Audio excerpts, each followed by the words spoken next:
오늘은 저희 우리 그 강의 형태가 이제 그전에는 이제 그 강의를 이렇게 해주시는 방식이었는데 오늘은 선생님께서 제 강의를 안 해주실 겁니다. 이제 순수하게 여기 계시는 분들이 이제 선생님께 이제 질문을 1시간 동안 1시간 우리 저기 선덕 스님이신 도일 스님께 이제 질문을 하시고요. 그 다음 또 1시간에는 이제 저희 윤한 스님인 그 정원 스님이 오셔가지고 이제 질문을 할 겁니다. 예, 될 수 있으면은 계율에 관련된 것들을 우선적으로 질문을 해주시고요. 최대한 그걸 먼저 받아보고요. 그러고 나서 만약에 그 외의 것들은 좀 더 뒤쪽으로 해가지고 받도록 이렇게 하겠습니다. 우선은 지금 우리 요 앞에 계시는 이제 선덕 도일 스님은 다 아시겠지만은 저희 송강사 유런장 스님, 전 유런장 스님이셨고 지금 여기 저희 간음사 선덕 스님으로 지금 계시고 있습니다. 모두 일어서셔가지고 네, 합장 반대를 하셔가지고 담배 예를 올리겠습니다.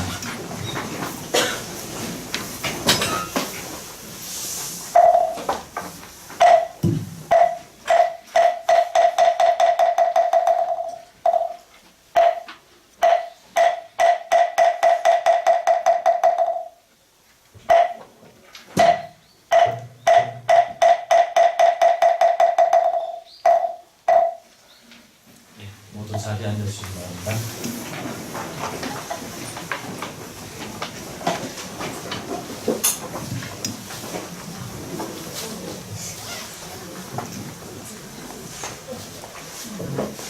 그동안 우리 여기 수업을 들으시면서 강의를 들으시면서 궁금했던 점이 있으면 우리 다른 분이 강의했던 부분도 혹시나 궁금하신 게 있으시면 같이 여쭤봐도 되니까 혹시 여쭤볼 거 있으신 분은 우선 손을 드시면은 우리 여기 계시는 PD님께서 마이크를 이렇게 갖다 줄 겁니다. 그래서 이제 일어서셔가지고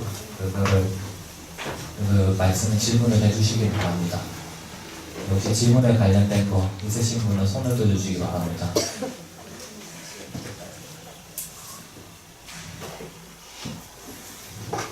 네, 아무 생각 없이 오셨죠?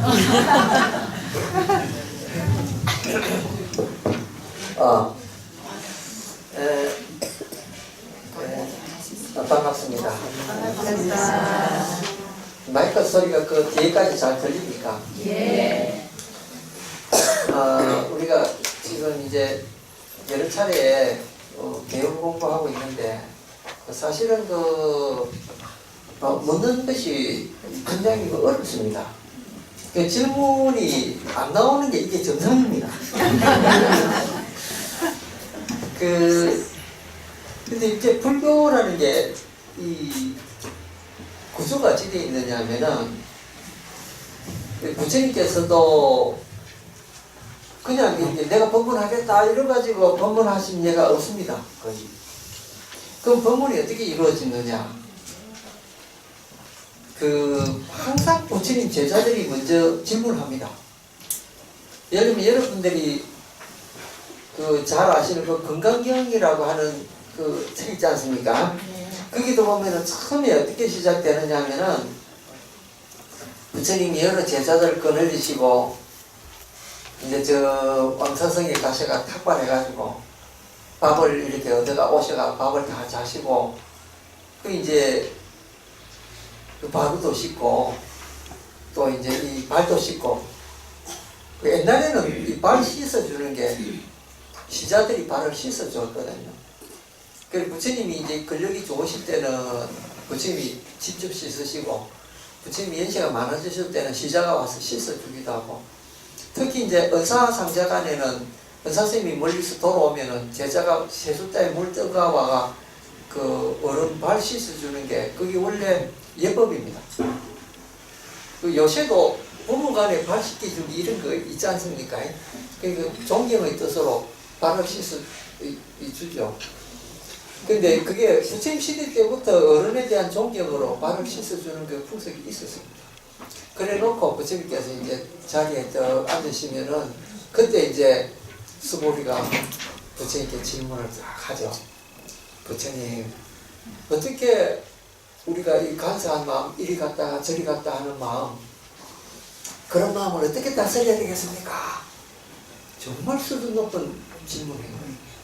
그거 현대인들도 물어보고 싶은 거죠. 어떻게 우리가 이 벌떡벌떡하는 이 마음을 우리가 어떻게 잘 가져가면 되겠습니까? 첫 질문이 그거였거든. 건강경에. 그때부터 부처님이 이제 법문을 시작하세요. 대답을 하세요. 그게 불교의 모든 경전들이 그렇게 이루어져 있습니다.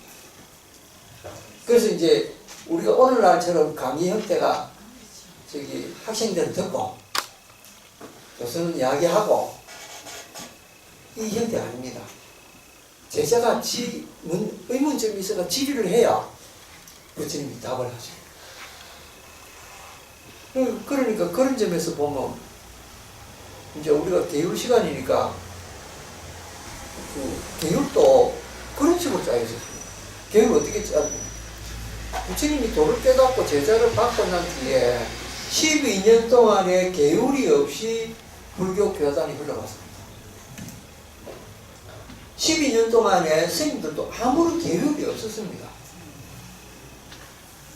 그런데 이제 그러니까 제자들이 가만히 생각하니까 아니 이 1000명이 넘는 제자들이 있는데 그 중에서 누군가 한 사람이 잘못하면은 이거 부처님 교단에 큰 그 허물을 입힌 게 아이가. 그리고 개인적으로도 수행하는데 걸림돌이 되고. 그러면은 이거 부처님께 여쭤가지고 우리가 계율을 만들어야 돼. 우리가 예를 들면 조그만 회를 하나 만들어도 회칙이 있잖아요. 그런데 이렇게 큰 그 교단을 이끌어가면서 그런 그 규율이 없어서 되겠나. 그러니까 이제 부처님께 여쭤본 거예요. 부처님, 우리도 계율 만듭시다. 그러니까 부처님께서 아직 때가 멀었다. 그럼 이렇게 저기 여러 곳에서 출가해가 스님이 됐는데 그 중에서 수준들이 다 다르고 또 개인 성별이 다르고 해서 어떤 사람은 괜찮은 분도 있고 어떤 사람은 성격이 좀 난폭한 사람도 있지 않느냐. 그 번제를 지르면 어떻게 되냐. 그럼 빨리 제정합시다 이러니까 지금 때가 안 됐다. 그러니까 부처님이 이제 제자가 물어봐요. 왜 부처님 때가 안 됐다 하십니까? 부처님 이런 말씀은 생기지 않는 허물을 위해서 계율을 제정할 필요가 없다. 그 제자들이 허물을 짓고 난 뒤에 제정해도 늦지가 않다. 그런데 과연 어느 제자가 이제 범죄를 이제 해서는 안 될 일을 한 거예요. 그때 처음 계를 제정을 부처님이 합니다. 그 뒤에 범죄가 발생하게 되면은 그 범죄 발생한 거에 따라서 개가 하나씩 재생이 돼요. 그래서 이 개가 이렇게 많아지게 된다. 이겁니다. 그러니까 개도 미리 정한 것이 아니고 문제가 생겨야 그 문제 해결을 위해서 그 해결책을 내놨다는 거죠. 미리부터 해가지고 사람들 목을 졸라는 건 아니라는 거예요. 그러니까 우리가 이렇게 불교를 공부를 하다 보면은 불교 공부를 어떻게 해야 되겠느냐? 어떻게 해야 됩니까? 묻는 데부터 시작을 해야 됩니다. 불교 공부는 어떻게 시작합니까? 묻는 데부터 시작한다. 의문점을 가져라. 다른 종교는 기독교라든지 이슬람교라든지 이런 데는 그 궁금증을 가지면 큰일 나는 종교입니다. 거기는 큰일 납니다. 물었다면은 묻지 말아요.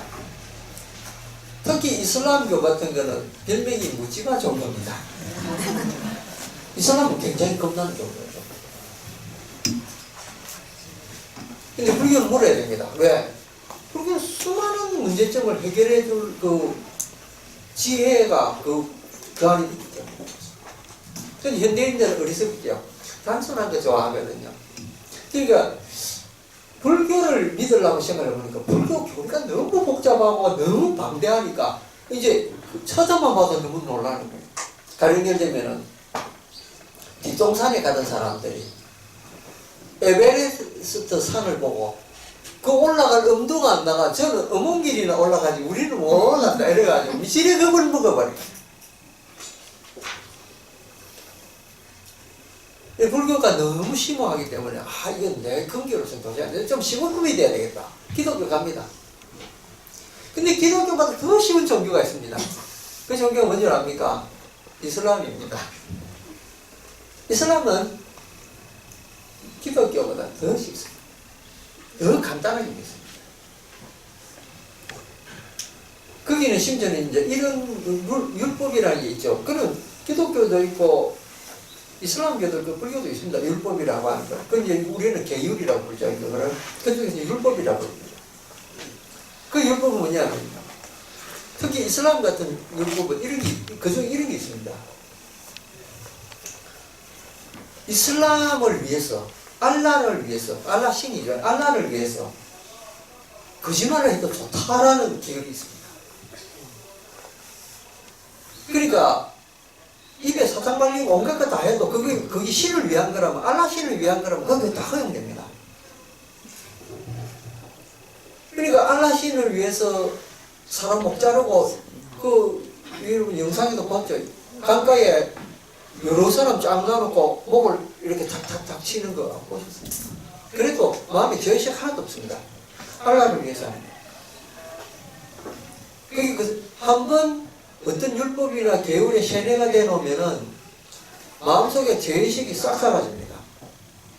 그러니까 우리가 어떤 공부를 어떻게 하느냐에 따라서 사람 양심이 살아나고 죽고 이 차이가 있습니다. 어떤 종교를 선택하느냐에 따라서 그 사람 성품이 변합니다. 그러니까 종교 선택이라고 하는 것은 정말로 중요한 겁니다.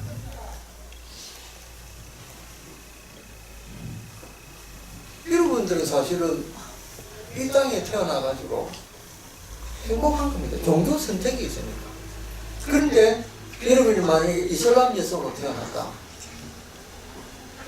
이건 완전히 불행입니다. 이슬람은요, 예를 들면은 시집가는 연령이 9살부터 가능합니다. 그러니까 이 이슬람교를 만든 마호멧이라고 하는 사람이 50살 때 6살 먹는 애를 자기 친구 딸을 부인으로 맞았습니다. 이해가십니까? 너무 대단하죠? 네. 그래가지고 9살 되던 해 합방을 했죠. 우리네하고. 그래서 이슬람에서는 9살부터 결혼이 가능하다. 이렇게 했습니다. 법률에. 그러니까 우리의 상식으로 완전히 벗어난 이런 것도 저쪽 나라에서는 엄연히 하고 있다는 거죠. 그러니까 율법이라고 하는 것이 잘못되면은 인간을 그렇게 타락시킬 수가 있다.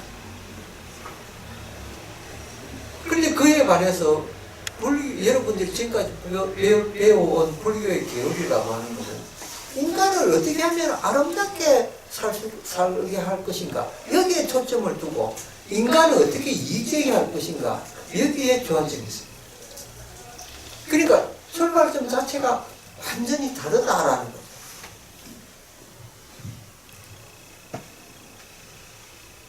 그러니까 신을 위한 종교들은 율법이 인간이 천천하게 신을 위해서 희생하도록 강조를 하고 있습니다. 그러나 불교의 계율은 우리가 얼마나 인간으로서 아름답게 살 수 있을 것인가, 여기에 포인트가 있기 때문에 불교는 그 다른 종교의 여타들하고는 완전히 기본 바탕이 다릅니다. 여러분들이 공부를 할 때 불교라고 하는 것은 끊임없이 의문점을 가지고 추구를 해야 되는 종교구나, 이걸 깨달으셔야 돼요. 여러분들이 글을 하나 배우고 스님들이 강의할 때 강의를 들으면서도 항상 저 말 뜻이 뭘까? 저 말의 너머에서 어떤 깊은 뜻이 들어있을까? 이렇게 늘 의문을 가져야 돼요. 그게 불교를 제대로 이해하고 배우는 거. 그래가지고 스님들한테 끊임없이 물어요. 스님, 이 무슨 뜻입니까? 왜 부처님이 이런 말씀하셨습니까? 그러니까 이제 여러분들이 의무점을 안 가지고 있다는 거는 그동안 이제 주는 떡을 그대로 받아붙고 이제 소화는 안 했더라. 그러죠? 그러니까 지금 몇 주 강의가 됐는데 지금 좀 슬슬 의문점이 계율에 대한 의문점뿐만 아니라 내가 왜 저래 오는가라는 그런 기본적인 이 질문도 있어야 되는 거예요. 나는 불교에서 뭘 배워야 되나?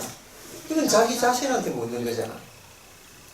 그럼 이제 내가 불교에 대해서 조금 더 왜 내가 여기를 다녀야 되는 그런 당위성이라든지 아니면은 뭐 여러 가지 우리가 제반에 그런 그 의문성 이거 늘 가슴속에 가지고 있어야 이게 공부가 돼.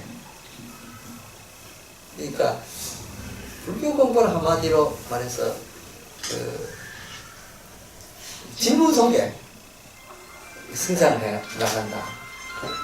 그렇게 볼 수 있습니다. 그런 의미에서 질문 한 가지 받아볼게요.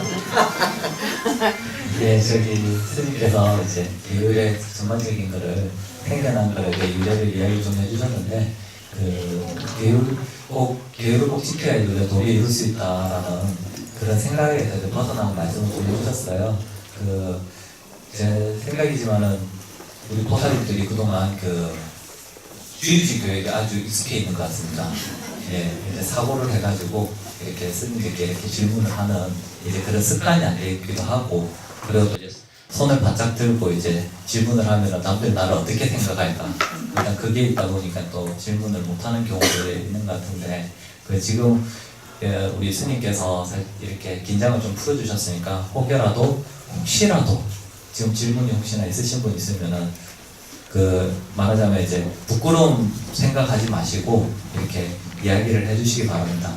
하다못해 뭐 스님 왜 고기 먹습니까? 뭐 이런 거라도 괜찮으니까 예, 뭐든지 좀 이렇게 한번 이렇게 허심탄회하게 이렇게 질문을 해주셨으면 좋겠습니다. 혹시 있으세요? 네. 뭐 있습니다. 네, 마이크. 저 스님은 오기는 좀 자주 들어서 잘 알겠는데 개차법에 대해서 참 애매한 게 너무 많아가지고 물어봅니다. 무슨 법요? 개차법. 개차법. 아, 그거는 너무 어려운 거라서 저도 잘 모릅니다. 개차법에 항상 내가 의문점이 많아가지고요. 개차법은 예. 실제 우리 불자들한테는 해당이 잘 안 됩니다. 스님들한테 해당되는 거니까. 예. 그거는 신경을 안 쓰셔도 됩니다. 그러니까. 예, 공개만 잘 지키시면 됩니다. 예. 그럼 무자성이라는 말이 있는데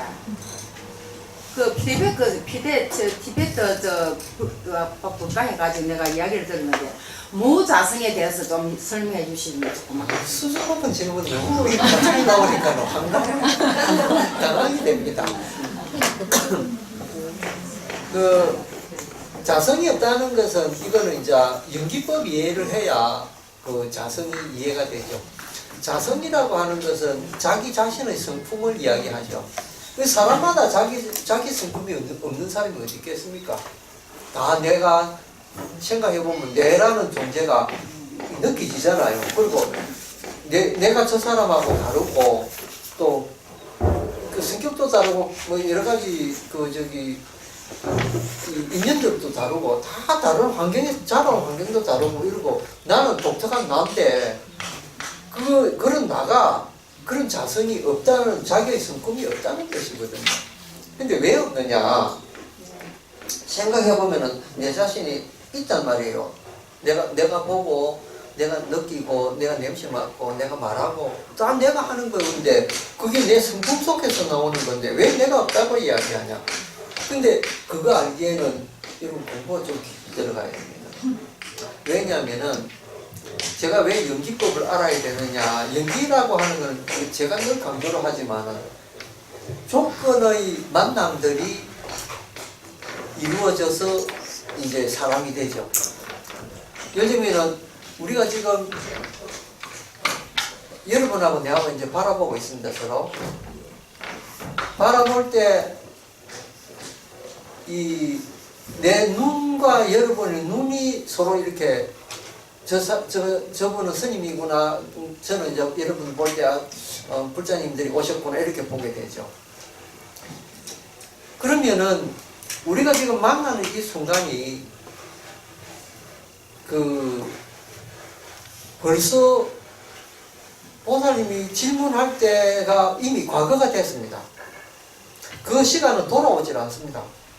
그 시간은 이미 지나가 버리고 지금 말하는 이 순간도 찰나찰나가 계속 흘러가고 있습니다. 그런데 이런 것들이 전부 다 조건들이죠. 여러분과 나라는 조건, 이 공간이라는 조건, 마이크라는 조건, 그 다음 제가 말을 할 때 입을 빌려서 말을 하게 되면 입술이라는 조건, 치아라는 조건, 혀라는 조건, 우리 몸이라는 조건, 이 조건들이 모두 모여가지고 지금 이런 만남이 이루어지고 있습니다. 여러분도 눈으로 보고 귀로 듣고 여러분의 조건들을 최대한 이용해가지고 지금 이 순간들이 이루어지고 있습니다. 그러니까 이 세상의 모든 것은 조건이라는 거죠. 그런데 그 조건이 어디서 온 거냐 생각해 보면은 실제로 우리가 이 존재를 하고 있지만 이 존재가 찰나찰나가 모여가지고 이런 게 이루어졌지 쪼개보면은 이게 결국 별거 아니라는, 아무것도 없다는 거죠.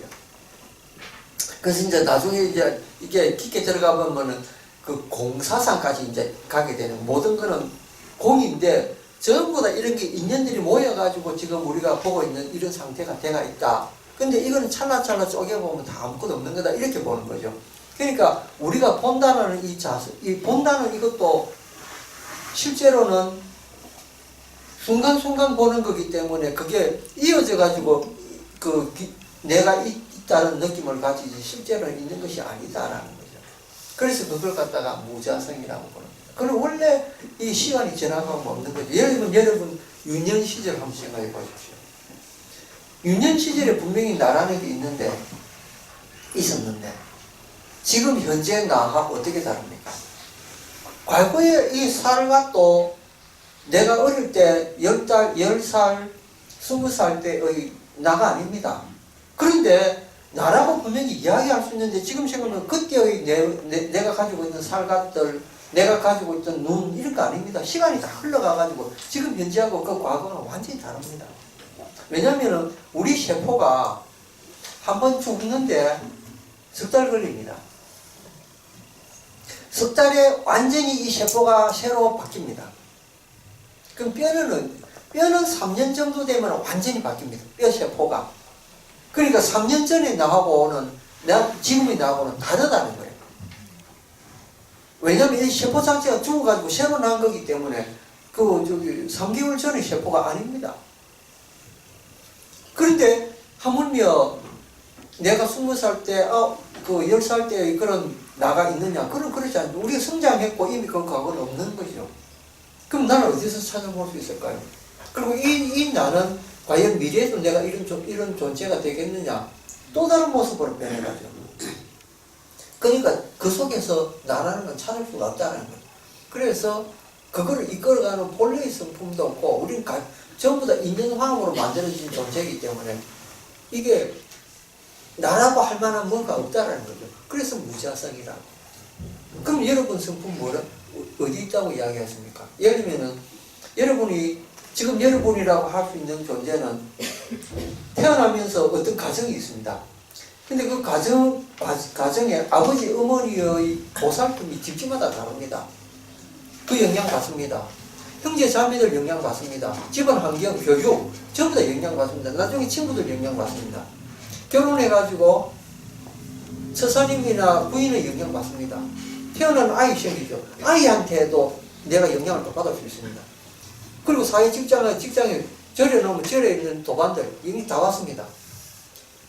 그러면은 옆에 계시는 우리 다른 보살님하고 여러분 자신하고 생각해 보면은 지금은 한 공간에서 공부를 하지만은 서로 자라올 환경이 완전히 다르기 때문에 그 환경에 만약에 내가 그런 환경에 자랐다면 나는 또 다른 모습으로 자랄 수 있거든. 지금의 나 모습이 아니고. 여러분이 예를 들면 불교 안 믿고 다른 종교를 믿는다면 여러분 딴 사람이 돼 있을 겁니다. 그런 것처럼 우리가 조건에서 살기 때문에 우리 조건 자체라는 게 그 인연 화합에 의해서 생긴 거지 그게 실체적으로 영원하고 그게 실제로 있는 것은 아니라는 거예요. 항상 가변성을 가지고 있는 거예요. 그래서 그걸 무자성이라고 해요. 왜? 그거를 단정할 만한 확정할 만한 그 무엇도 세상에는 없기 때문에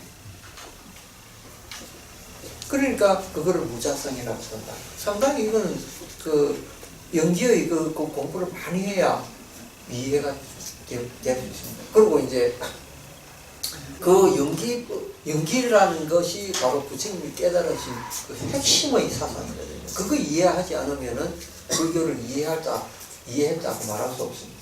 그러니까 그거는 이제 여러분들이 시간 가지고 차츰 이렇게 정진해 나가시면은 그거는 이제 깨달을 수가 있습니다. 알겠습니다. 예. 아주 수준이 높아서 질문을 안 하고 있었네요. 예, 첫 질문부터 그렇게 수준 높게 하면 이제 다른 분들이 힘들겠죠.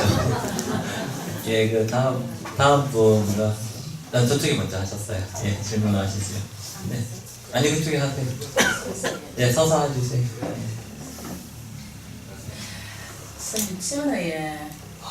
저는 우리 가정에 우리 큰 신우가 교회를 다니시고 교회 목사고요. 신우 남편이 목사고 우리는 어른들부터 계속 불교를 이렇게 해왔습니다. 그래가지고 지금 한 30년 정도를 모든 건 내는 참아야 되고 우리는 배운기 참고 내 없다고 이렇게 해왔고요. 저 사람들은 너무나 또 당당하고 그럼 나는 모든 걸 참아가 지금까지 왔는데 엄마 이대로 이리 살아야 됩니까? 말이 없어가지고 뭔가 항상 내는 내 마음 닦는다고 하고 막 저리 와서 앉았고 그렇습니다. 이럴 때는 뭐 지금 째야 되겠습니까? 그럼 만나지 말아야 되겠습니까? 째야 되겠습니까? 네, 그 경에도 그 유사한 그 이야기가 있습니다. 그 경에 보면은 제가 지금 이름이 생각이 안 나는데 아주 불교를 그 처녀 때 아가씨 때부터 독실하게 믿은 분이 한 분 있는데 이분이 아주 부잣집의 딸이었습니다. 근데 이제 이분이 그 옛날에는 부자는 이제 부자들끼리 결혼을 하지 않습니까? 지금 우리나라 재벌들이 이제 서로 이제 재벌 집안에 시집가듯이 그래 갔는데 그 집이 바라문교를 믿는 그런 집안에 시집을 갔는데 그 집안이야말로 이제 우리 어른들부터 시작해서 뭐 시누이들까지 싹 다 그 바라문교를 믿고 들어가 보니까는 자기 혼자 이제 부처님을 믿는 그런 그래 맨날 이제 제사 지내야 되고 하니까 그 바라문교는 제사를 많이 지내거든. 그러니까는 뭐 계속 이제 소 잡고 닭 잡고 이제 이런 뭐 그 짐승 잡는 피가 그 마당에 흥건하고 자기는 매일 그런 살생을 또 며느리로서 이제 그 죽은 고기를 또 처리해야 되고 이제 이런 여러 가지 있는데 그 일을 하면서 아버지는 왜 나를 이런 집에 보내가지고 나를 이렇게 고생을 시키나. 그리고 때만 되면은 그 바람은 이제 제사 지내러 가자 하고 이러니까 참 죽을 지경인 거예요. 그리고 자기는 부처님 법문 안 들은 지도 너무나 오래되고 절에 안 간 지도 너무나 오래되고 이러고 또 이제 절에도 가고 싶고 한데 그런 집안에 며느리로 간 사람이 어떻게 그 움직일 수가 있겠습니까? 그래 이제 이 걱정을 이렇게 하고 이제 그 마음의 고통이야 참 말로 다 할 수가 없지요. 근데 어느 날 가만히 생각을 해보니까 내가 이런 집에 시집을 오게 된 거는 혹시 큰 뜻이 있어서 오게 된 거 아닐까 이런 생각을 하게 됐습니다. 그러면은 내가 부처님 말씀을 이렇게 따르는 사람으로서 이 사람들 며느리가 됐으니까 내가 더 열심히 이 사람들을 요새 잘하는 정치가들이 잘하는 말은 섬기고 내가 이 사람들을 잘 섬기고 또 내 나름대로 속으로 불법 공부를 열심히 하면 되지 않나. 이래가지고 이제 그 며느리가 그 정말로 이제 그 사람들 기대 이상으로 자기네들이 그 저 제사 지내러 그 바라문교 거기 가자 이래 안 해도 그날 되면 이 며느리가 먼저 챙기는 거예요. 그 자기는 그 제사에 가가지고 절하고 뭐 이런 거는 안 해도 그 부모들을 위해서 시부모를 위해서 챙겨가지고 준비 다 해주고 앞장서가 거기까지 가가지고 이제 안내해드리고 이런 거 하니까 너무나 흐뭇한 거라. 그리고 이게 이제 몇 달 되고 몇 년이 되니까 그 주변에서 칭찬이 자자했습니다. 아, 며느리 너무 잘 얻었다. 어떻게 저런 며느리 얻었노? 듣지 않으니까 저는 옛날에 그 부처님한테 다녔다는데 어떻게 바라문한테도 저래 잘할 수 있노? 이라고 막 날린 거예요. 그래 이제 한 번은 이제 시부모가 너무 기특하니까 동네 사람들이 어디 가는 데마다 그 며느리 칭찬하니까 너무 기특해서 며느리를 불러가지고 야 니는 참 부모 교육을 잘 받느니 어떻게 그렇게 잘하노 하니까 여기서 이제 본색을 딱 잡는 거야. 어떻게 때문에 아 부처님 가르침입니다. 이래 버린 거야. 그러니까 이 부모들이 야 네가 믿는 그 부처님이란 분은 그거 어떤 분이냐 그 네가 참 하는 걸 보니까 그분은 참 대단한 가르침을 내리는 것 같아. 나도 그분 한번 뵐 수 있느냐 이래 된 거야. 역대다 싶으잖아요. 아 그러면은 당연히 제가 좀 모시고 가겠습니다. 이래가지고 이제 이 며느리가 그 노부모 두 분을 이제 모시고 이제 부처님께 갔습니다. 그 노인 두 부부가 멀리서 부처님 배우자마자 그 거룩한 모습에 바로 감동이 와가지고 그 앞에 오체 투지를 하는 거예요. 그 부처님이 그 두 분을 위해서 설법해 주니까 그 자리에서 부처님 지금까지 우리가 믿었던 것은 나쁜 그 견해를 믿었습니다. 이제부터 부처님을 믿고 하겠습니다. 이렇게 귀를 합니다. 그리고 이 부부가 와가지고 집안 사람들을 전부 불러놓고 오늘부터 나는 부처님 믿는 신자가 되기로 했다. 너는 그리 알고 있거라. 그러니까 집안 사람들이 그 어른 말에 안 따를 수 있으니까 그 사람들이 따라서 다 개종을 해버린 거예요. 우리 불교 믿는 사람들은 타 종교에 대해서 대항할 필요가 없습니다. 그냥 먹은 마음 그대로 너희들이 날 어떻게 하든지 그건 관계없습니다. 그건 그 사람들 일이고 내 일은 내 일. 내가 제대로 그 사람들한테 잘해주는 건 그건 내 일이라. 자신의 일이기 때문에 잘해주는 것이 그지 그 사람들 때문에 때문에 잘해주는 건 아닙니다. 나는 내 할 일을 하는 겁니다. 그래서 그 사람들이 어떤 종교의 마음을 가지고 우리를 핍박하고 뭘 해도 우리는 그저 내가 부처님 제자이기 때문에 내 할 일 한다. 그 며느리처럼 그렇게 사는 게 그게 불자거든요. 그래서 불교 신자들은 무저항, 저항하지 않고 항선중생. 항선중생이 뭡니까? 중생의 뜻에 따라서. 그게 부처님의 길이잖아요. 그래 하다 보면 어느 날 우리가 이렇게까지 하는데도 저분은 참 흔들리지도 않고 변함없이 저렇게 하는구나. 대체 그 힘은 어디서 오는 것일까? 그 생각합니다.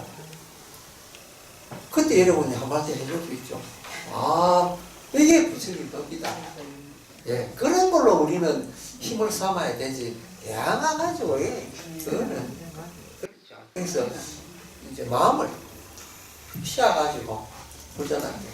그게 이제 공부하는 이거 이제 불교 공부하는 그 힘이잖아요. 그렇게 하시면 됩니다. 감사합니다. 네, 또 다른 질문 해주세요. 마이크. 스님, 제가 어떤 큰 절에 갔었는데 절에 입구에 만법은 자성 안에 있다 이렇게 표기가 되어 있던데 그 뜻을 아마 생각해도 잘 몰라가지고 조금 전에 자성 말씀드린 그 말하고 같은 겁니까? 무자성하고 자성 안에 자성은 있다고. 이제 내 마음 내가 굴리는 대로 가 있잖아요. 근데 무자성은 공부를 좀 해가지고 한 단계 갈 때 하는 말이고, 그 전까지는 그래도 내 마음이 이제 사방에 이렇게 보이는데도 끌리고 향기에도 끌리고 우리가 여러 가지 끌리잖아요. 그렇지만 그 자기가 마음 먹기대로 가게 돼 있는 거라. 그 세상에 온 가지 이치라는 거는 내 마음 속에 있다. 내가 어떻게 마음 먹느냐에 따라서 달라지기 때문에, 그래서 마음법은 이제 자성이라는 게 그때는 내 마음이라고 표현하면 되겠죠. 그래서 이 세상 모든 것은 내 마음에 있다. 내 마음 하기에 달려 있다. 이런 뜻입니다.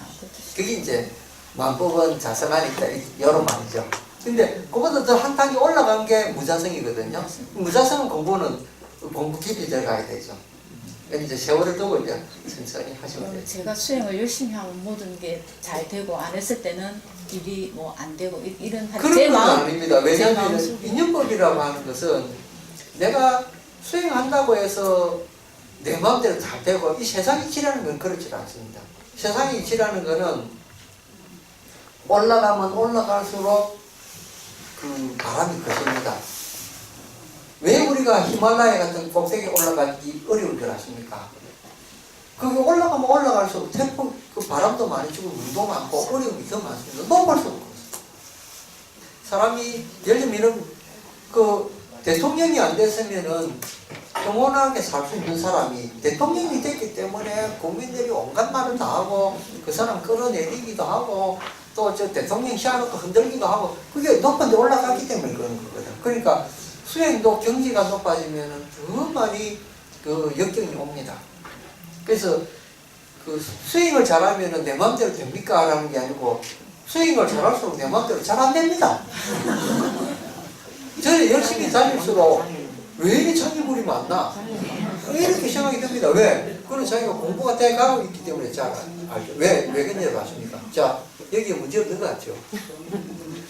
근데 햇빛이 쫙 뜨면 우리가 방에도 아침에 문틈 사이로 햇빛 쫙 뜨면 문지 떠 있는 거 보입니까? 안 보입니까? 보입니다. 보이죠? 네.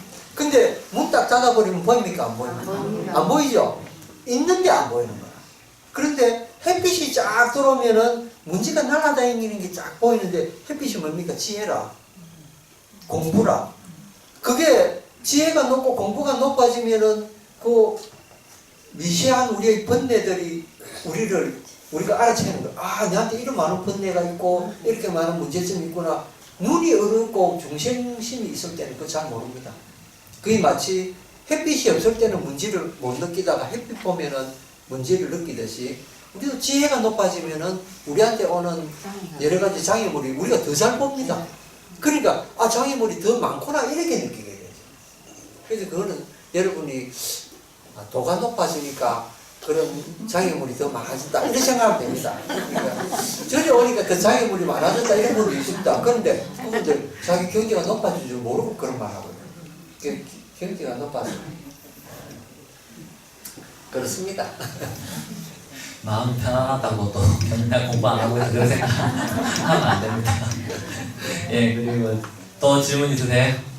예, 질문하세요.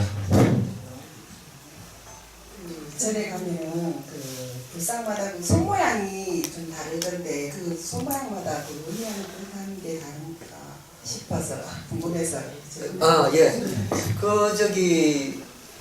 손 모양은 이걸로 이해하셔야 됩니다. 말 못하는 분들이 하는 말이 뭘 같습니까? 부처님이 손 모양이 한 게 수합니다. 그러니까 중생들한테 모양을 이렇게 하고 있으면은 그게 그 어떤 뜻이 들어 있습니다. 마치 수화하는 분들이 그 손동작 하나에 그 언어가 다 들어있듯이 부처님 이 손모습도 바로 그 어떤 내용을 담고 있습니다. 그래서 부처님마다 손 모양이 다른 거죠.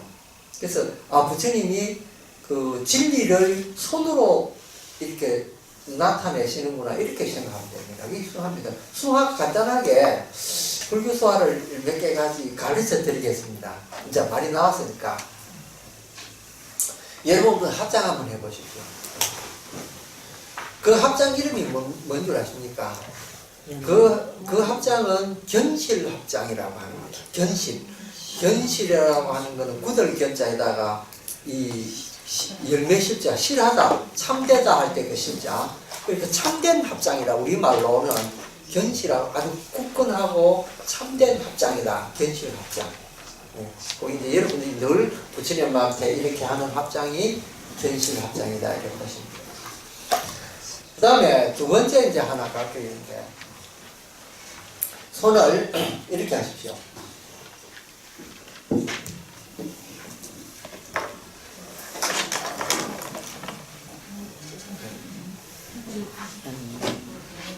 안에 비가 있죠. 이거를 빈 마음처럼 하는 합장이라 해서 허심 합장. 빌허자 마음 진짜. 내 마음 피해야 되겠다. 예를 들면 오늘 기분 나쁜 일이 있었다. 그러면은 그 허심 합장을 하면서 부처님께 참여를 하면은 마음을 이 흑원과 같이 비워주소서 이렇게 영문하면서 하면은 그 기도빨이 좀 있겠죠. 그 효과 있습니다. 예, 허심 합장.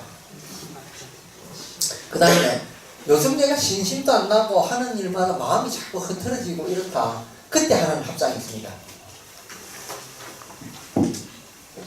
이렇게 깍지를 끼고 이렇게 깍지를 끼고 이거는 무슨 합장이냐면 금강 합장이다. 다이아몬드처럼 단단하다. 우리가 금강경 하잖아요. 예. 그 금강경처럼 단단한 마음을 지니게 해주소서.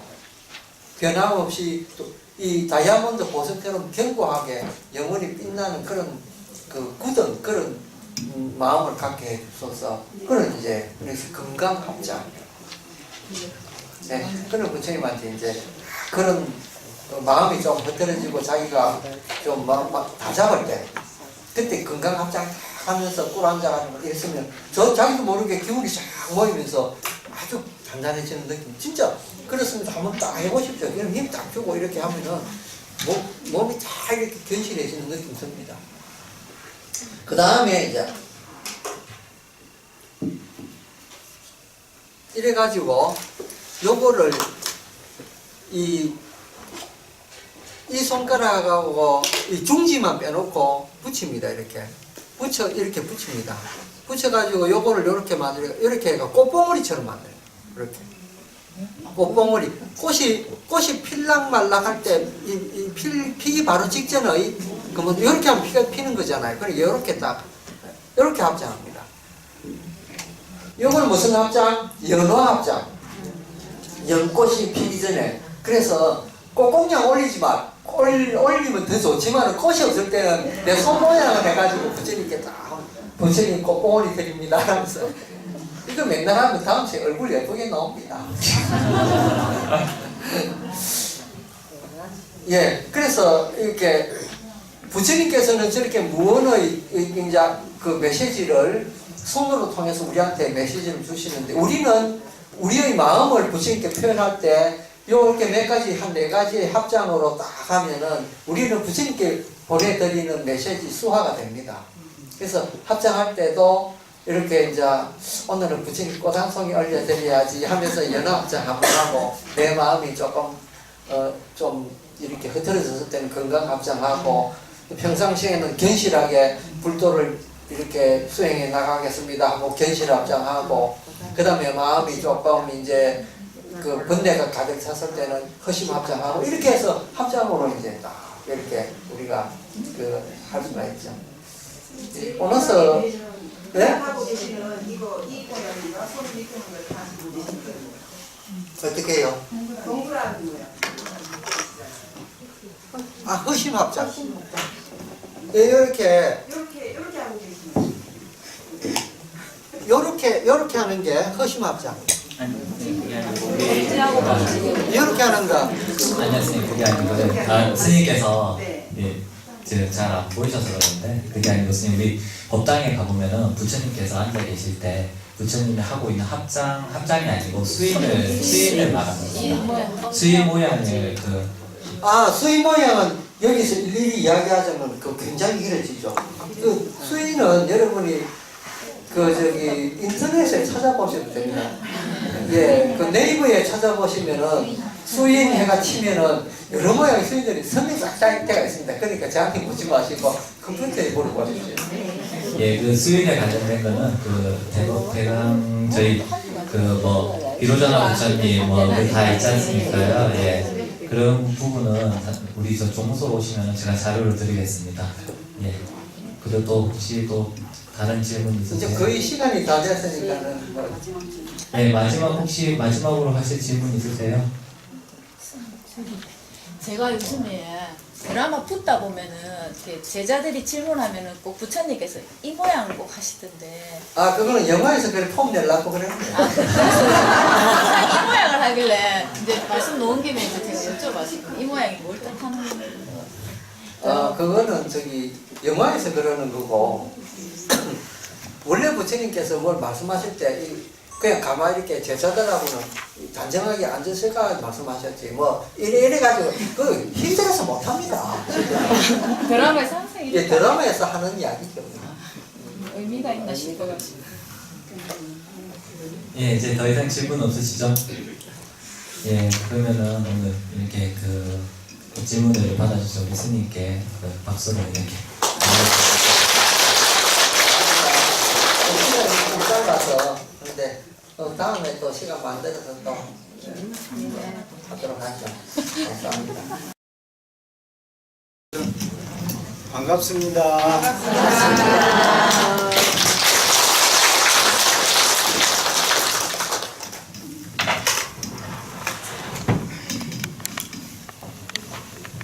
네, 저기 우리 유나 스님께 또 이렇게 질문을 하고 싶으신 거 있으시면은 질문을 받도록 하겠습니다. 편하게 말씀하시고요. 내가 메모하겠습니다. 질문이 네, 시작해 보세요. 스님 마이크로 들고 이야기해요. 네, 편하게 또 다시 긴장을 하시네요. 다시는 더 편하게 하시도록. 예, 다시 또 질문을 해주시기 바랍니다. 질문하면 안 돼요. 예, 하세요. 스님 중매를 하지 말라고 했는데 저 스님께서 그 하는 거지 우리 속가에서 중요한 건지 알아보고 싶어서. 예. 예. 앉으세요. 예. 중매하지 말아라. 그 인연담을 말씀드릴게요. 그 개가 생겨난 그 인연이 있습니다. 부처님 당시에는 부처님의 제자들인 그 스님들이죠. 그때 당시는 불교의 출가 수행자뿐만 아니라 인도에 기존에 있었던 다른 수행자 그룹들도 걸식을 다니셨죠. 예. 그 마을에 이 마을 저 마을, 즉 말하자면 제가 여기 반사에 거주한다면 이 사하구 근처가 되겠죠. 자기의 주처에서 가까운, 비교적 가까운 마을에 그 걸식을 나가겠죠. 예, 그래요. 걸식이 잘 안 될 때는 더 멀리도 갈 수 있습니다. 예, 사상구로 갈 수도 있고 해운대까지도 갈 수도 있겠죠. 뭐 그때 당시에는 그 한 끼를 먹던 시절이기 때문에 그 한 끼가 한 끼 정도가 아니라 하루를 굶는 거죠. 한 끼를 거르게 되면 또 하루가 이틀이 될 수도 있고요. 내가 맡겨놓은 밥도 아닌데 못 얻으면 굶는 거죠. 그렇게 이제 걸식하고 연관이 있어요. 이 집 저 집, 이 마을 저 마을 걸식을 다니다 보니 그 집의 사정이라든지 그 마을의 사정을 어때요? 네, 자연스럽게 알게 되는 거예요. 아무개 집에는 장가를 가야 될 총각이 있고 아무개 댁에는 관연한 딸이 있고 뭐 이런 것을 자연스럽게 알게 되는 것이죠. 또 사람이 이제 하루 지나 한 달 지나 이렇게 오래 이렇게 얼굴을 맞대고 익히다 보니까 어때요? 친숙해진단 말이에요. 그댁 신도 우리 요즘 표현으로 하면 신도가 되겠죠. 그 스님하고 신도 간에 자연스럽게 친해지니까 어때요? 때로는 그 걸식만 흙는 게 아니라 집으로 자기 집으로 공양청을 하기도 합니다. 예. 그러게 되면 쉽게 표현하자면 우리가 이제 이래저래 지내면서 스님을 조금 뭐랄까 스님에게 뭔가 좀 조언을 구하고 싶다든지 또 스님에게 좋은 말씀을 좀 듣고 싶다든지 이런 것도 사실은 어느 정도 이렇게 익숙해지고 친해지고 여기서 친하다는 것은 세속적인 어떤 친분의 관계보다는 어때요? 법회에 나오다 보면 스님의 법문을 듣다 보면 법문이 좋아서 그분의 어떤 수행담이 정말 가슴에 와닿고 설명이 나한테는 좋았어. 뭐 이런 경우 그 스님과의 관계가 이렇게 조금씩 어때요? 가까워지죠. 수행자적인 아니면 수행적인 또 수행자와 신도 간에 그렇게 나눌 수 있는 정도의 친분이겠죠. 예. 그러다 보니까 초청을 받았을 때라든지 어떤 차 한 잔을 마시는 어떤 그런 시간에라도 집안의 대소사를 이렇게 나누게 된단 말이에요. 그러는 과정에 어때요? 집안의 고민을 스님께 말씀 올릴 수도 있고, 예. 그러는 과정에 어때요? 만약에 이제 나이가 꽉 찬 따님을 둔 그런 집안에서는 스님 왜냐 그러면 그럴 수 있는 어떤 그때 당시에 일상적 배경이요. 스님을 청하게 되면 공양청을 만약에 자기 집으로 공양청을 했다. 그러면 가장 그 집안의 어른을 비롯해서 온 가족이 그 공양청 수발을 들어요. 스님에게 공양 수발을 듭니다. 제일 어른이 되는 분이 그 세숫대야에다가 아니면 어떤 용기든 간에 물을 준비해 놨다가 스님의 발을 식혀드려요. 네. 그리고 어른이 발을 식혀도 그것은 최고의 그 집안으로서의 수행자에게 표하는 예입니다. 낮추는 것이기도 하고 공경의 의미가 있기도 하고요. 그러면 그 발을 닦는 이렇게 수건이라 그럴까요? 뭐랄까 그런 것도 옆에서 누가 또 다른 가족들이 들고 있거나 준비하게 되죠. 그래서 공양 자리에까지 이렇게 안내할 동안에 모든 식구들이 주방에서는 어때요? 음식 준비를 하고 또 스님이 딱 이렇게 오시면 차례로 인사를 드리고 또 공양이 준비되는 공양하시는 중에 온 가족이 그 스님이 공양을 잘 드시도록 이렇게 온 가족이 즉 말하자면은 준비한 음식을 이렇게 들고 오고 우리처럼 이렇게 딱 차려 놓고도 먹겠지만 쉽게 생각하자면 뷔페식의 어떤 그런 걸 떠올리셔도 되고 또 중국 음식점에 가면 여러 음식들이 돌아가면서 이렇게 온탁에 이렇게 이런 상상을 하셔도 되고 어쨌건 스님이 드시는 음식의 일체를 옆에서 가족들이 시공을 합니다. 그리고 공양이 끝나면 스님께 온 가족이 삼배 오늘날로 우리 친다면 삼배의 예를 갖추고 법문을 또 청하죠. 공양 끝에 법문을 하게 돼요. 그러는 과정에 그 가족들을 다 이렇게 만나게 됩니다. 그럴 때 그 가족의 가장이 집안의 대소사에 대한 고민 내지는 어떤 상황을 이렇게 스님께 말씀드린단 말이에요. 예. 그러는 과정에 어때요?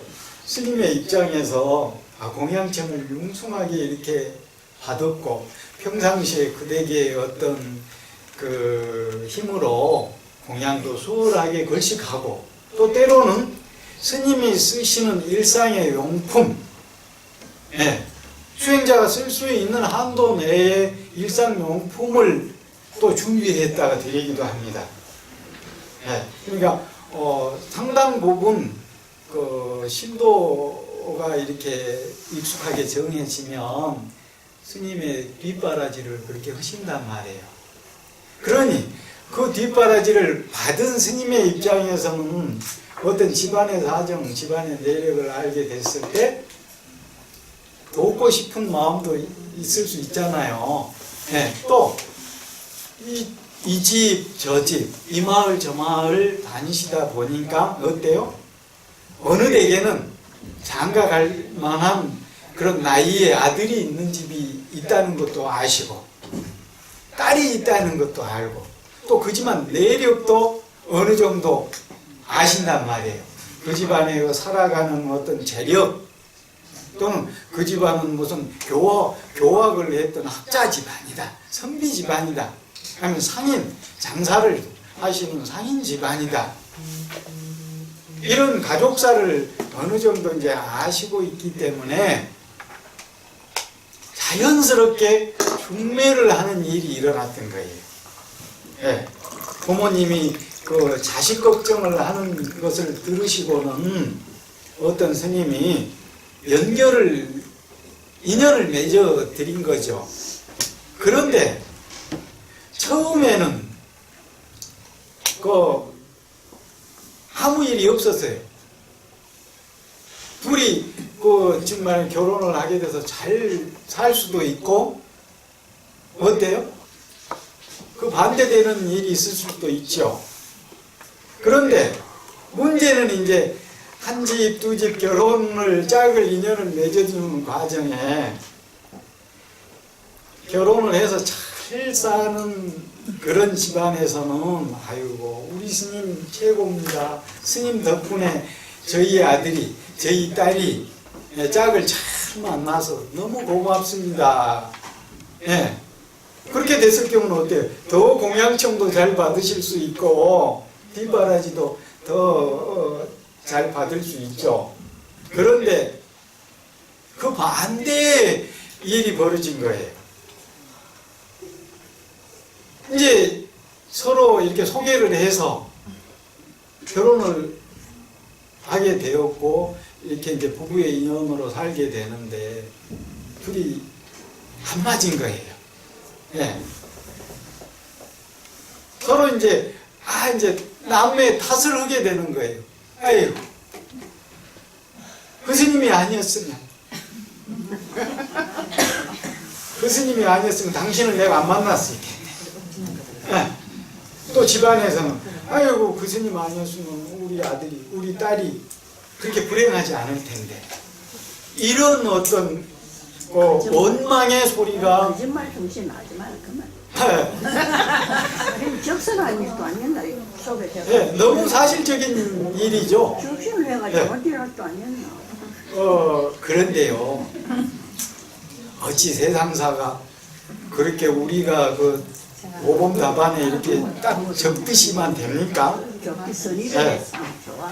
여러분들한테는 해당되는 일이 사실은 아닙니다. 출가 수행자인 스님들에게 해당되는 계율의 조항이에요. 그래 이제 안 좋은 소문이 부처님 귀에까지 들어가요. 아무개 스님이 어느 댁 이렇게 중매를 서가지고 이러이러했다네 하는 안 좋은 소문이 부처님 귀에까지 들어갑니다. 그런데 이제 영업을 삼았어. 좋은 소문이 많이 날 때는 어때요? 부처님도 사람들에게 어떤 좋은 그 영향을 주기 때문에 어찌 금하시거나 맞으셨겠어요. 그런데 어떤 일이라는 게 본래 그런 마음으로 일을 한 게 아니지만 결과가 그 반대로 나타날 때가 우리는 있죠. 그런데 부처님은 우리하고 다르게 시작도 중간 과정도 또 결말인 그런 끝도 이 모두가 좋아야 된다는 거예요.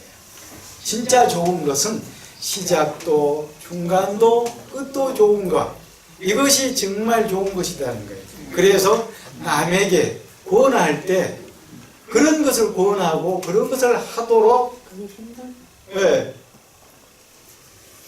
힘들죠. 쉬울 것 같으면 내가 못 한다고 하고 젊어서 머리 깎고 오고 그 고생을 했겠어요. 그래 이제 부처님께서 그 나쁜 소문을 들으시고 그 해당 스님을 부릅니다. 네, 불러서 아무개야 이런 일이 있었다는데 그게 사실이냐. 네, 그러니 자초지종을 이제 부처님께 말씀을 올리죠. 네. 그 말씀을 들으시고는 부처님께서 그 스님을 나무래시고 전 제자들을 모든 스님들을 다 불러 모아서 앞으로 출가한 비구는 중매하지 말아라. 네, 그래서 출가한 스님들에 한해서 중매 서는 일을 못하도록 하셨습니다. 네, 그래서 항상 그 계율이 제정이 되면 그 제정된 이유를 인연담을 이렇게 같이 기록해 놨어요. 네. 그래서 이제 무턱대고 뭘 못하게 하시는 게 아니라 충분하게 그 설명을 하시고 이러이러한 이유 때문에 앞으로 나의 제자들은 이런 일을 해서는 안 된다. 네. 그런데 이제 세속적으로도 이런 말을 들어보셨는지 모르겠네요. 중매를 잘 서시면 술이 섰자 나비스 그래 바꾸게 되면 그래요. 중매 잘 쓰면 술 석장을 얻어먹는답니다. 그리고 잘못 쓰면 빵빵이 쓰게요. 예. 그래 이제 우리가 완전한 것은 바랄 수 없지만 조심해야 되는 일이죠. 중매를 서는 사람도 어때요? 그 소개해드리고 싶은 그런 사람들이 있을 수 있잖아요. 네, 이렇게 지내다 보면 친구와 친구끼리 또 집안과 집안끼리 저런 사람이 사이로 왔으면 좋겠다. 또 저런 사람이 며느리로 왔으면 좋겠다. 뭐 그런 어떤 마음이 끌리는 사람이 있을 수 있단 말이에요. 근데 늘 그런 일을 이제 하실 때는 어때요? 지혜롭게 하셔야죠. 예. 어떤 뭐 중매비, 소개비 생각하고 오시면은 이제 문제가 생기는 거죠. 예. 그래 이제 왜 세상사에서는 세상의 인연 속에서는 좋은 사람이 있으면 우리 가족이 되었으면 하는 그런 마음이 다 들 수 있죠. 여러분들한테 해당되는 이 계율의 내용이 아닙니다. 우리 스님들한테 해당되는 계율의 내용이에요. 그래서 왜 그 계율이 생겼냐 하는 것은 그렇게 걸식하던 그때 당시에 스님들이 집안 사정을 이렇게 잘 알고 계시기 때문에 또 다 그랬던 것이 아니라 어떤 스님이 그 역할을 좀 하셨던 거예요. 그래서 이제 부작용의 문제가 이렇게 생기니까 부처님께서 하시고 그건 세속의 사람들의 일이기 때문에 출가 수행자의 일이 아니단 말이에요. 수행자 자신도 어때요? 독신을 유지하면서 그렇게 살아가야 되는 그 신분인데 세속 사람들의 일은 세속 사람들이 하도록 맡기시는 겁니다. 네, 본분이 다르다는 거예요. 네, 되셨습니까? 예. 네, 저기 중매는 알아서 이제 쓰시면 될 것 같습니다. 네, 그거는 우리 스님들한테 이제 해당되는 상황이고요. 제가 지금 우리 스님께 이렇게 이야기를 들으면서 제가 이제 개인적으로 질문을 제일 많이 받았던 부분인데요. 이제 그 스님들한테 그걸 제일 많이 받았어요. 저는요, 그 공양청을 할 때 어떻게 해야 되는지, 그리고 어디로 모셔야 되는지 그런 것도 제일 많이 받았고, 그리고 친견을 할 때 친견은 어떻게 해야 되며, 그리고 또 친견을 할 때 우리 정확하게 말하자면 이제 얼마를 준비해야 되는지 그런 것까지 제가 그걸 제일 많이 했거든요. 그 우리 스님의 생각은 어떤지 한번 제가 대신 이렇게 질문을 좀 이렇게 하게 돼서 그게 제일 실질적인 거죠. 예.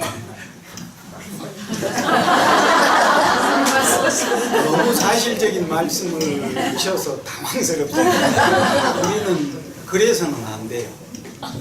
요구해서는 안 됩니다. 수행자는 신도에게 어떤 특별한 경우가 아니고는 공양이나 공양물에 대해서 요구해서는 안 돼요. 내가 어떤 것이 먹고 싶다라고 해서 어떤 것을 요구해서도 안 돼요. 단 예외의 규정이 있긴 합니다. 내가 병이 들었고 아주 급박한 상황이 있대. 그래서 공양청은요, 이제 여러분들 입장에서 말씀을 드릴게요. 저희들 입장에서는 요구를 해서는 안 됩니다. 내가 된장찌개가 먹고 싶습니다. 이런 요구도 해서는 안 되는 거예요.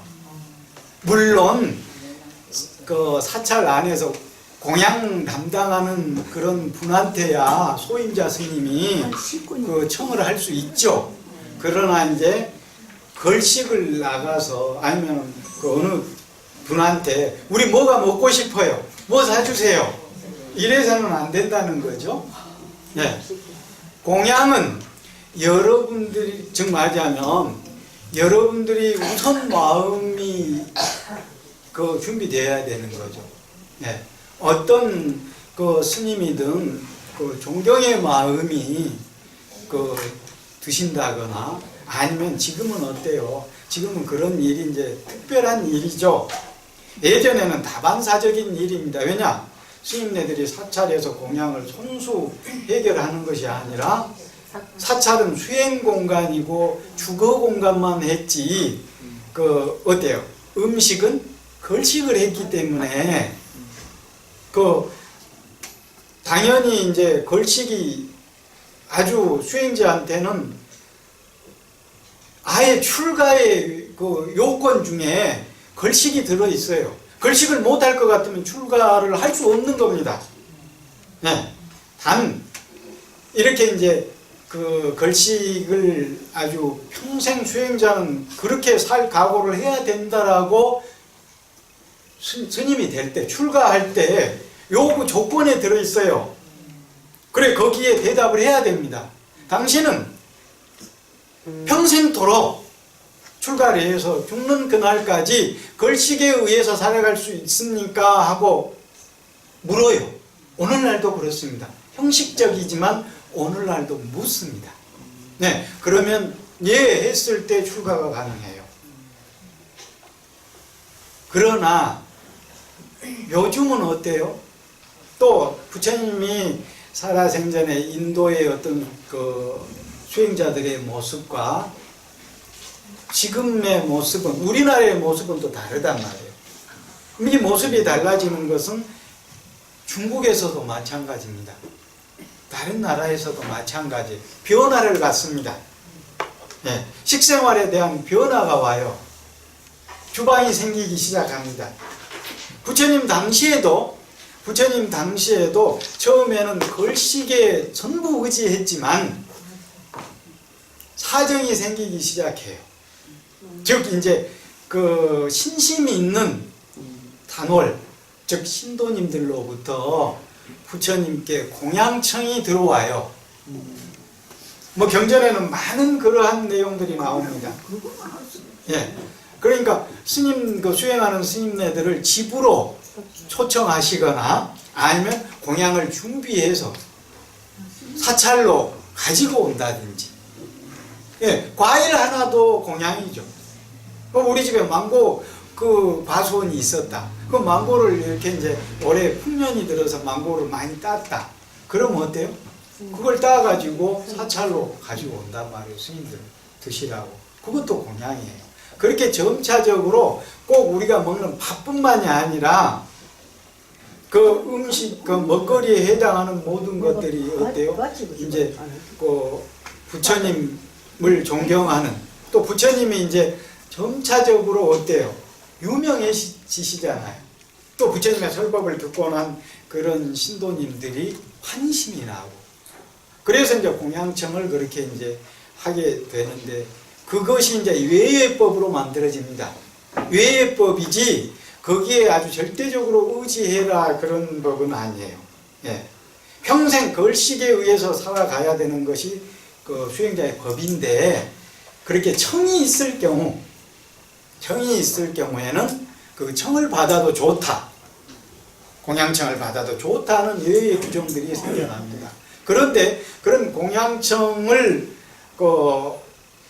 인정하시면서도 내가 요구해서는 안 된다라는 단서를 둡니다. 예. 내가 뭐가 먹고 싶으니 무엇을 주시오, 이런 단서가 붙어요. 하지 말라는. 왜 그러겠어요? 예. 그 공양청자 나름대로, 형편대로, 예, 정말 신심으로 자기 정성껏 올리는 것이 공양이 될 수 있단 말이에요. 또 자칫 음식이 자기가 먹고 싶다고 해서 요구하게 되면 어때요? 식욕에 빠질 수 있단 말이에요. 식탐에 빠질 수 있단 말이에요. 네. 어떤 음식이든지 우리 어때요? 어릴 때 부모님들이 그 자녀들에게 밥상머리에서 어떻게 가르치십니까? 편식하지 말으라고, 골고루 먹으라고 그러잖아요.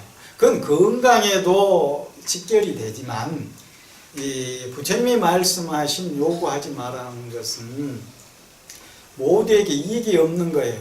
수행자한테는 식탐을 일으킬 수 있는 그런 음식에 대한 그런 맛있다 맛없다에 대한 분별할 수 있는 마음을 자꾸 조장하는 것이고, 또 공양청자인 나물한테는 형편이 안 되는 상황인데, 준비가 안 된 상황인데 그럴 경우 난감할 수도 있잖아요. 예. 뭐 어떤 댁에서야 요구하는 대로 다 공양을 올릴 수도 있는 그런 가정적, 재산적 능력이 있을 수도 있지만, 어떤 데에서는 자기네들이 풍부해서 공양청을 올리는 것이 아니라 너무나 수행자들이 존경스러워서 공경의 마음에서 뭐 조촐한 음식이지만 이렇게 준비해서 올릴 수도 있단 말이에요. 그래서 부처님께서는 공양청을 인정하시기는 하시되 수행자 자신이 요구해서는 안 된다.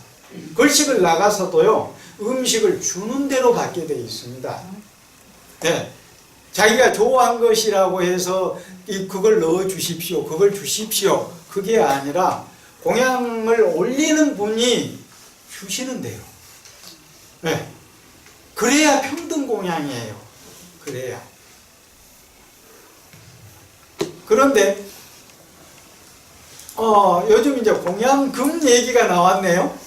우리 원주 스님이. 아유, 원주 스님 이제 근데요, 이 사실 현실적인 일이긴 하죠. 예. 소임자시기 때문에 이제 어색한 부분이지만 이렇게 말씀을 하신 거예요. 예. 먹는 음식도 요구해서는 안 되듯이 금전적인 것은 더 그러는 거죠. 본래는 어땠어요? 본래 부처님 당시에는 어땠어요? 수행자들은 금은전을, 즉 오늘날로 치면 돈을 소지해서도 안 된다고 말해요. 이제 이러다 보면 이제 큰일 나요. 그런데 오늘날 이제 즉 우리나라 환경은 내가 버스를 타든 택시를 타든 어때요? 지하철을 타든 돈 안 주고 탔다가는 내가 탈 수가 있나요? 큰일 나죠. 경찰서에 끌려가지. 그런 환경이 중요한 겁니다.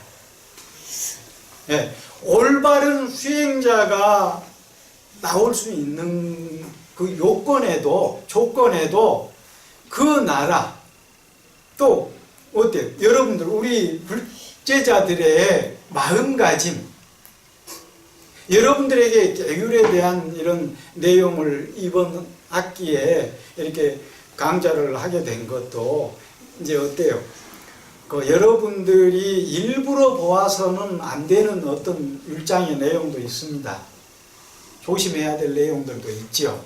그렇지만 기본적으로 제가 신도가 알아야 되고 지녀야 될 그런 계율의 내용도 있단 말이에요. 여러분들이 어느 정도 알고 계셔야 스님을 공경할 수도 있고 모실 수도 있고 아니 말로 공양청도 하실 수 있고 공양금도 형편껏 준비할 수도 있고 그러겠죠. 그래서 이제 소임상 만약의 경우 이제 주지 스님이나 어떤 해당 소임자 스님네들은 신도님들 준비하시게 편하시라고 대충 어느 정도 금액을 이렇게 준비하시면 됩니다. 이렇게 말씀드리는 거죠. 그러나 부처님의 가르침의 어떤 율장적 정신에서는 요구해서는 안 된다는 것이죠. 예. 그러니까 오늘날에는 스님들도 어때요? 최소한의 그 경비를 몸에 지니고 다니는 수밖에 없는 지금 사회적 환경이잖아요. 여러분들이 지금이라도 나를 내가 움직이는 곳, 내가 가야 되는 곳, 모든 뒷바라지를 하신다면 나 그렇게 하는 게 좋아요. 네. 그런데 어찌됐건 우리의 지금 여건은 그런 여건은 아니란 말이에요. 스님네들이 어떤 볼일이 있어서 가야 되면 내가 택시를 타든 기차를 타든 비행기를 타든 그래야 되는 상황이고 내가 직접 돈을 주고 표를 끊어야 되는 상황이란 말이에요. 예. 그런데 지금도 부처님의 가르침이 지켜지는 소수의 어떤 나라나 그룹들이 있습니다. 그러면 제가이니 여성은 안 됩니다. 그 뒷바라지를 여성은 안 돼. 남녀라는 성이 다르기 때문에 신도라도 남성 신도가 그 뒷바라지를 해야 돼요. 비군이일 경우에는 조금 사정이 또 다를 수 있겠죠. 그러나 저 같은 경우에는 뒷바라지를 하더라도 제가 남성 불자가 그 표도 끊고 비행기도 태워드리고 모시고 가야 돼. 내가 서울을 간다 그러면 그 제가 남성 제가자가 옆에 수행해서 같이 가야 돼요. 같이 가서 스님의 모든 그 필요하신 부분을 대신해야 돼요. 네. 그러는 소수의 그룹들이 지금도 있습니다. 다른 나라에. 네. 그만큼 여건이 되어야 그렇게 할 수 있는 거죠. 그런데 우리는 그런 환경이 아니고 익숙치 않아요. 아직 지금도 우리나라에도 그 어른 스님들을 그렇게 모시고 다니는 그 분들이 있죠. 그러나 여성은 일단은 우리의 어떤 환경에서는 남들이 보는 시선이 있을 수 있잖아요. 오해의 소지도 있고. 예. 아닌 말로 방을 출입을 할 때도 마찬가지예요. 여러분들 유의하셔야 됩니다. 스님 방을 출입을 할 때 청소를 해드리고 여러 가지 뒷바라지 정말이면 관음사 해주스님을 예로 들 수도 있죠. 예. 만약에 어른 스님을 이렇게 시중 드는 일이 있을 수 있단 말이에요. 그랬을 때 어때요? 여러분들이 다 아시는 약속된 일이잖아요. 합의된 일이란 말이에요. 돌아가면서 해주스님 방 청소를 해드릴 수도 있고 또 빨래를 해드릴 수도 있고 그런 일들이 실제로 있죠. 예, 그런 서로 간에 합의가 됐고 오해의 소지가 없는 선에서 즉 말하자면 시범 노릇도 해야 되는 거죠. 그럴 때도 또 문을 출입할 때도 아무리 약속이 돼 있고 다 이렇게 아는 사실이지만 그래도 문을 열어놓고 밖에서 지나가는 사람들이 볼 수 있는 상황을 만들어야 돼요. 왜? 문이 닫혀 있는데 아무것도 모르는 사람이 지나가면서 해주스님과 그 어떤 여성의 목소리가 들린단 말이에요. 이건 예를 드리는 겁니다. 그랬을 때 오해의 여지가 있을 수 있죠. 그래서 하는 방법의 차이입니다. 문을 다 열어놓고 청소를 하는 것이죠. 네. 그리고 모든 행동이나 말도 어때요? 오해의 소지가 없는 행동과 오해의 소지가 없는 말투를 써야 되겠죠. 네. 그만큼 조심해야 될 일이 많아요. 스님 한 분을 이렇게 모시는데도. 네. 그래서 아까 이제 공양청에 관한 얘기와 공양금에 관한 얘기였는데요. 사실 이런 부분을 내가 말씀드리기는 딱 잘라 말씀드리기는 어색한 부분인데요. 어찌 됐건 우리들이 그래 요구할 수도 있습니다.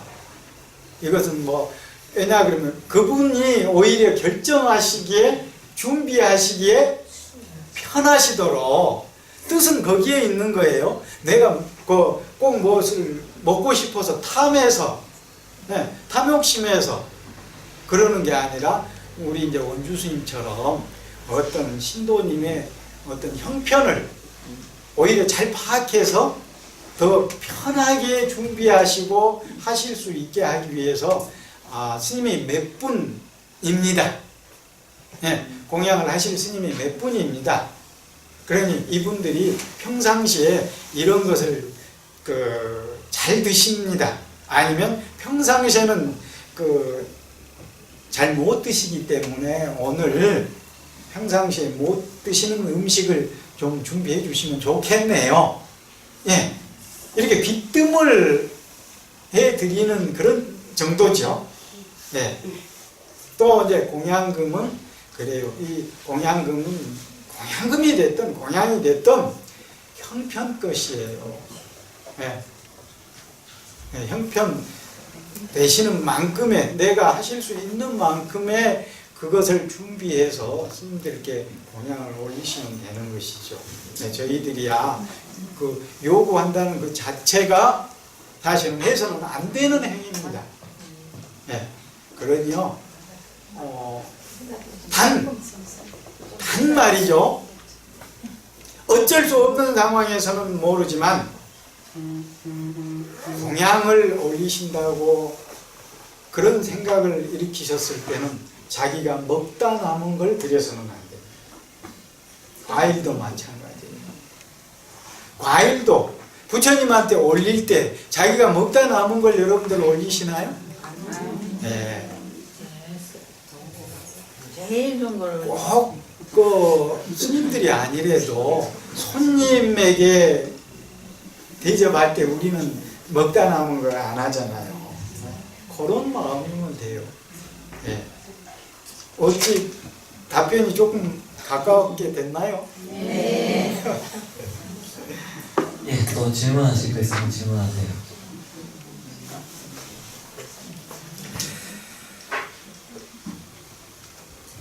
질문하실 게 없으세요? 예, 그럼 또 제가 질문을 하겠습니다. 네, 스님 저기 삼정육에 대해서 좀 말씀을 좀 해주시겠습니까? 너무나 홀적이요.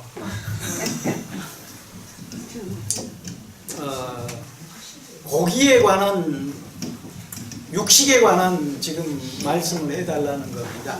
육식에 관한 여러분들 의외의 일은 아닙니다. 자연스러운 일이에요. 단 우리의 환경, 중국의 환경에서는 육식이 상당히 자연스럽지 못한 상황이죠. 그런데 조금 전에 공양청에 관한 부분, 또 중매에 관한 부분에 대해서 답을 드렸듯이 부처님 당시에는 그 걸식에 의존했고 또 내가 먹고 싶다라는 것을 요구할 수 없는 그런 상황이기 때문에 그 댁에서 생산된, 그 댁에서 만들어서 올리는 그런 음식을 자연스럽게 받아서 먹을 수밖에 없었단 말이에요. 네. 그러니 거기에는 어때요? 생선도 들어있을 수도 있고, 뭐 육식도 들어있을 수 있고, 그러죠. 그런데 이제 부처님 당시에 이 삼정육, 조금 전에 원주 스님이 말씀하신 삼정육이라는 것은 어떻게 해서 인연이 되냐면, 어떤 스님이 또 이제 어떤 스님 때문에 이런 일이 또 일어나요. 예. 때로는 그 의사들이 권고하기도 합니다. 스님이 병이 났을 때 또는 그 어때요? 체력이 떨어져서 힘이 부족할 때, 이럴 때 의사들이 어때요? 좀 영양 보충을 하세요, 이렇게 권하잖아요. 여러분들도 그러죠? 네. 여러분들하고 나오고 뭐 코도 있고 눈도 있고 하나도 안 달라요. 네. 왜 나한테만 왜 이거 먹지 마세요, 저거 먹지 마세요 그러냔 말이에요. 그런데 부처님께서 처음에는 걸식 수행에 초점을 두고 말씀하셨지만 그 스님들에게 공양을 올리기 위해서 살생하는 일이 생기잖아요. 여러분들 저희가 신도지만 예. 그런 일들이 이제 빈번하게 일어난단 말이에요. 스님들을, 그러니까 영 다른 외도의 수행자들이 아니 그 서가모니 부처님의 제자들한테 공양을 올리기 위해서 소를 잡는다네, 뭐 양을 잡는다네, 이런 소문이 나는 거예요. 안 좋은 소문들도 나는 거예요. 또 실제로 수행자들의 최상의 공양을 올리기 위해서 그런 일들이 또 일어나고요. 네. 그렇잖아요. 만약 여러분들이 돌아가면서 뭐 선생님을 초청한다든지 식사 초대를 한다든지 뭐 이웃의 누구를 초청한다든지 이럴 때 아무개 집에서는 이렇게 반찬을 준비했더라. 그러면 그것을 먹어본 다음 준비자가 어때요? 더 잘하려고 그러시죠? 네. 네.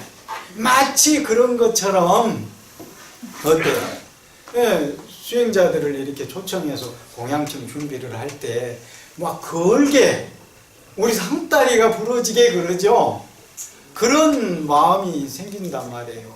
네. 그러다 보니 이제 그런 살생을 하는 일이 생기고, 또 그 내용을 잘 모르는 외도의 수행자들이 서가모니 부처님의 제자들은 뭐 그런 생명을 소중히 여기지 않는다, 뭐 이런 어떤 부풀려진 소문까지도 나요. 그래 이제 부처님 귀에까지 그게 들어갑니다. 네. 그래서 부처님께서 삼정육이라는 그런 제한적 조치를 말씀하시게 된 거예요. 즉 내가 요구해서는 안 된다. 내가 즉 어떤 고기를 먹고 싶다라고 내가 바라거나 내가 요구하거나 나를 위해서, 내 자신을 위해서 그렇게 살생되었다라고 되었다라고 의심되는 어떤 그럴 경우에는 그것을 먹어서는 안 된다. 예. 그러니까 자기는 의도하지 않았는데, 본인은 의도하지 않았는데 단순히 신도님께서 공양을 올리기 위해서 그렇게 이미 일어난 일에 대해서는 허물이 아니지만 본인이 요구했거나 그런 줄을 알면서도 뻔한 그렇게 될 사정인 줄을 알면서도 거기에 응하는 것은 안 된다. 네. 그래 이제 일부러 저질러질 수 있는 일어날 수 있는 살생의 일을 좀 더 줄이시는 거죠. 네. 적극적이지 않고 나의 욕으로 해서 나를 위해서 내가 소고기가 먹고 싶으니 공양에 그것을 준비해 주세요. 이렇게 요구하는 일을 못하게 하시는 거예요. 네, 자연스럽게 만약에 그 소를 키웠던 사람이 아니면 돼지를 키웠던 어떤 돼지 목장, 뭐 소 목장 이 주인은 어때요? 음식을 준비할 때 그런 일이 형편상 비교적 원만하겠죠. 네. 그럴 경우에는 그렇게도 공양을 준비해서 올릴 수 있겠죠. 네. 또 바닷가에 어부로 그 생계를 이어가는 사람은 생선이 준비될 수도 있겠죠. 그 상황이 아주 자연스러운 요구하지 않고 자기 형편이 자기 일상 속에서 일어나는 그 수확물로 이렇게 자연스러운 공양이 되는 것은 자연스럽게 받을 수 있지만 의도적인 상황이 될 경우에는 그것은 금하시는 거예요. 피하시게 하시고. 네. 그런데 이제 그러니까 우리 원주 스님도 소임을 사실 때 이제 그런 부분을 조금 이제 생각을 해야죠. 어떤 스님들을 이제 여러분들 중에서 스님들 공양청을 그렇게 하실 수도 있는데 그 요즘 같으면 이제 해결이 되긴 돼요. 정육점이 있잖아요. 아니 근데 내가 이거 이 방법까지 가르쳐주면 안 돼. 네. 내가 일부러 그러는 건 아닙니다. 여러분들이 일부러 이제 살생을 안 하셔도 되는 어떤 상황이죠. 그런데 그래도 우리가 꺼려하는 게 있습니다. 직업 중에서도요. 살생업을 하는 직업을 우리 꺼려하죠. 예전에는 뭐라 그랬어요? 네. 도살업자를 백전이라 그랬잖아요. 네. 우리도 모르게 꺼려합니다. 살생의 업은 바른 업이 아니기 때문에. 그런데 나 좋자고 내가 먹어서 맛있다고 내 몸보신이 된다고 해서 남을 통한 살생이지만 내가 꺼려하는 것을 남이 하도록 유도한다는 것도 좋은 일은 아니잖아요. 네. 업이 그래서 그러지만 그 업을 가진 본인도 그 업을 좋아하진 않는단 말이에요. 네. 그런 걸로 봐서는 삼정육의 방편적 수단을 동원해서 허용은 하셨지만 꼭 필요한 때가 아니면 맛으로는 가까이 하는 것을 멀리 해야죠.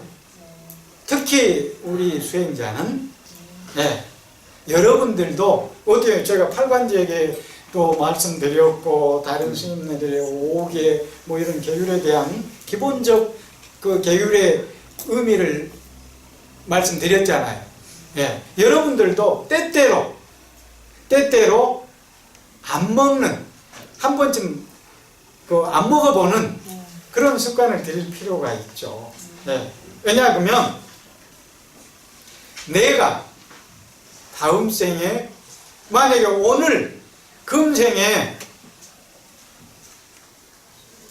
짐승처럼 살았다면 짐승에게도 내가 그 존중해서 정확한 명칭을 안 붙이겠습니다. 짐승처럼 살았다면 다음 생에 어때요? 짐승으로 태어날 수도 있는 유추를 해볼 수 있는 거죠. 그렇다면 우리가요 서로를 살생하는 일이죠.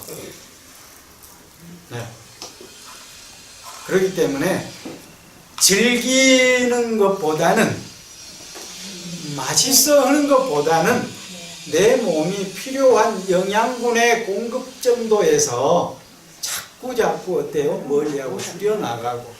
그러나 부처님도 병든 수행자한테는 드시게 허용을 했어요. 네. 그래 이제 여러분들도 가족들의 건강을 위해서 약으로 쓰는 그런 지혜로움을 쓰시도록 하셔요. 네.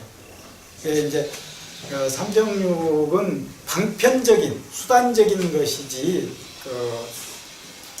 꼭 그렇게 해라는 것은 아니죠. 네. 그러니까 여러분들 가정에 만약에 어떤 공양을 준비하는 과정에 자연스럽게 일부러 뭘 잡아가지고 이렇게 하시지는 말란 말이에요. 네. 죽이는 일이 끔찍해요. 네. 우리는 젊은 우리 노보사님 앞에서 내가 네. 유년 시절에 못 모르고 개울가에 가서 그런 일도 있고 저런 일도 있어요. 지나고 보면 자다가요 나도 모르게 깜짝깜짝 놀랄 때가 있어요. 그건 업을 느끼기 때문에 그러는 거란 말이에요. 가위를 왜 놀리겠어요? 네. 그러니 좋은 업을 자꾸 지어가실 수 있도록 나쁜 업보다는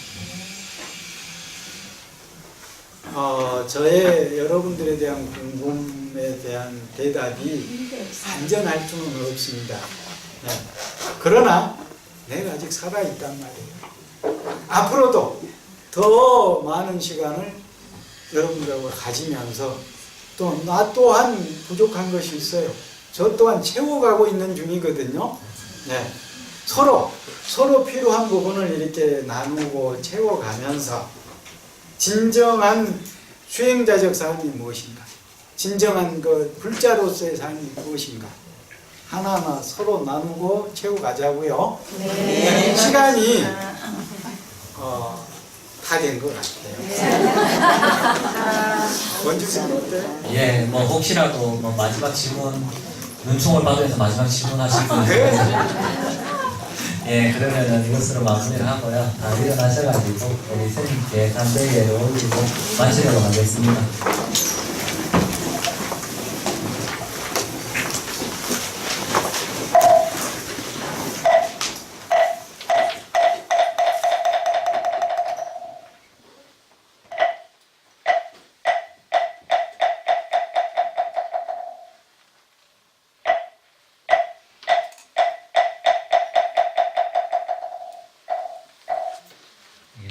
모두 박수 쳐주시고